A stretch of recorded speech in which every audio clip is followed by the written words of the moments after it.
So, know any good stories to pass the time? What kind of story? I don't know. Mother always had stories. Weren't you told any when you were a boy? There was a man I knew of long ago. His stories were brief and purposeful. Sounds fun. Do you remember any? There was one that concerned a hare and a tortoise. Like the witch's house? Unlikely. So what happens? They wager on a race between them. The hare is too confident of victory and foolish, while the tortoise is steady and disciplined. The tortoise wins. You haven't told a lot of stories, have you?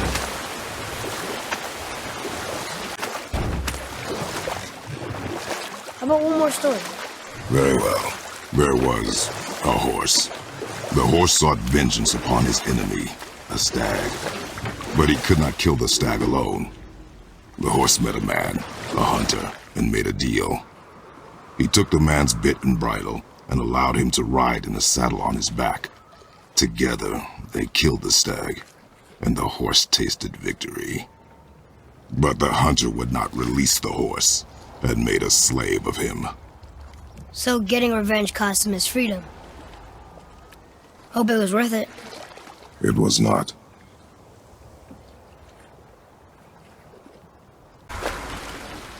How about one more story? Very well. There was a tale of a frog. His pond had dried up, so the frog and his son left to find a new home. They found a well. The son saw the water and made to jump in, but the father stopped him. He saw the well was deep, and once inside they would not be able to escape if the water dried up again. Wisely, they moved on. That's it? Yes. That's really not a story. If the son jumped in, it would be a story.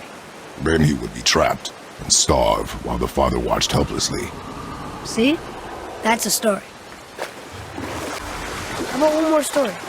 Very well. There was a young man who was caught stealing and condemned to die. His mother came to visit his prison. She was a kind woman who could only give love. But her son, the thief, met her with rage and bit off her ear. What?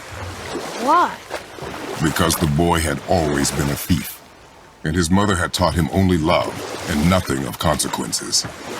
Had he been taught discipline instead, he might have lived longer. Sure, but her ear, that's not right. How about one more story? One more. There is a tale about a woodsman. He asked the trees of the forest for a branch to make a handle for his axe. But instead, the trees gave him a young sapling so they could keep their limbs. The woodsman made his axe, and then he returned and chopped down the oldest trees in the forest. Just because trees are old doesn't mean they're smart. How about one more story? One more. There was the story of the mother crab, who scolded her son. She told him he should walk forward, in pride, not sideways as he always did. But she's a crab too. He should say, sure, I'll look forward as soon as you show me how. Yes, he did say that. That was the story. I got it.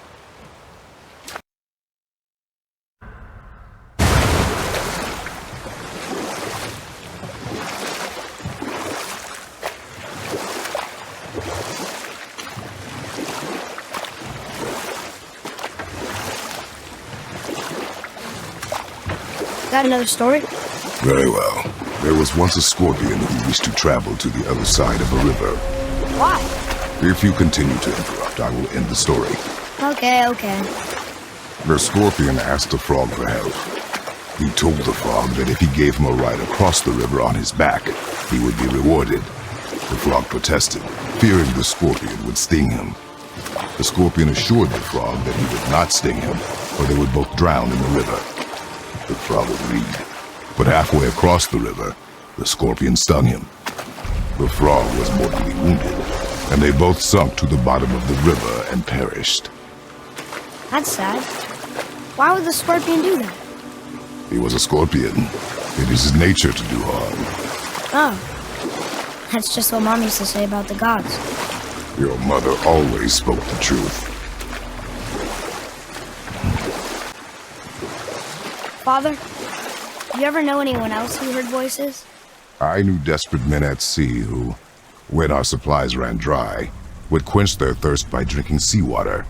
They swore the sirens, evil creatures singing to them from nearby islands, were in fact their wives and daughters calling them home. They endangered the crew, steering us toward the reefs. How did you fix them? We threw them overboard. Oh. Well, good thing I didn't drink any seawater. Right? Yes, it is. Father, were you ever a leader? Many years ago, yes. I led men in battle. Were you a good leader? It is complicated. Did you no ever... more questions, boy. Focus on the task at hand. Yes, sir.